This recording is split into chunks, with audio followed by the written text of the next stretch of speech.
नमस्कार, मैं हूं बिहारी बॉस और आप देख रहे हैं भोजपुरिया नया खबर। अगर आप हमारे चैनल पर पहली बार आए हैं तो हमारे चैनल को सब्सक्राइब जरूर करें और बेल आइकन को दबाना ना भूलें ताकि हमसे जुड़ी हुई हर जानकारी सबसे पहले आपके पास पहुंचे।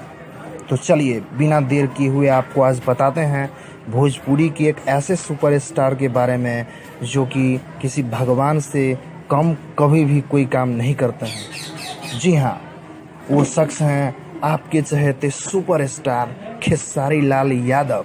जी हाँ, सही सुने, खेसारी लाल यादव, जिन्होंने इस बार फिर बिहार में आए बाढ़ से जूझते हुए लोगों को, बाढ़ पीड़ितों को अपने फाउंडेशन के थ्रू सामान हर जगह पहुंचा रहे हैं, हर उस शख्स तक पहुंचा रहे हैं जो इस बाढ़ से तबाह हुए हैं, जिनके घर परिवार छीन चुके हैं, जिनके लिए कोई नहीं है, उनके लिए है खेसारी लाल यादव।